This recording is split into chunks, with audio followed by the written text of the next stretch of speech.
IMA Kerala research cell convener doctor Rajeev ജയദേവന്റെ പ്രതികരണത്തിലേക്ക്.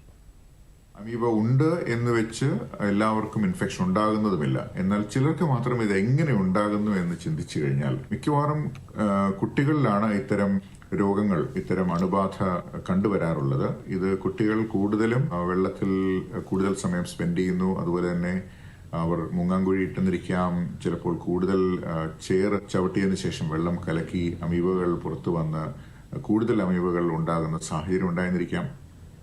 അതുപോലെ തന്നെ മൂക്കിനുള്ളിലേക്ക് വെള്ളം കയറാനുണ്ടാകുന്ന സാഹചര്യം. അതിപ്പോൾ മുതിർന്നവരാണെങ്കിലും കുട്ടികളാണെങ്കിലും ശരി, മൂക്കിനുള്ളിലേക്ക് ഇത്തരം വെള്ളം കയറുകയാണെങ്കിൽ അമീബയ്ക്ക് നമ്മുടെ തലച്ചോറിലേക്ക് എത്താൻ വളരെ എളുപ്പമാണ്. അതുകൊണ്ട് കഴിവതും മൂക്കിനുള്ളിൽ വെള്ളം കയറാതെ നോക്കുക എന്നുള്ള പ്രധാനപ്പെട്ട മുൻകരുതലാണ് ഈ ഒരു അവസരത്തിൽ പറയാനുള്ളത്.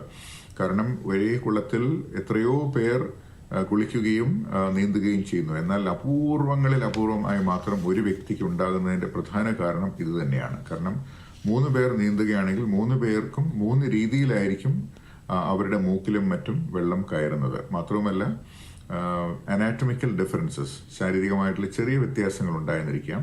മൂക്കിനുള്ളിൽ നിന്നും നമ്മുടെ തലച്ചോറിലേക്ക് വളരെ ചെറിയ ദൂരം മാത്രമേ ഉള്ളൂ. ഓൾഫാക്ടറി നെർവ് എന്ന് വിളിക്കുന്ന ഒരു ചാനലുണ്ട്. നമ്മുടെ സെൻസ് ഓഫ് സ്മെൽ, നമുക്ക് വാസനകൾ അറിയാൻ നമ്മളെ സഹായിക്കുന്ന ഒരു നെർവുണ്ട്, നാഡിയുണ്ട്. അതിൻ്റെ പേരാണ് ഓൾഫാക്ടറി നെർവ്.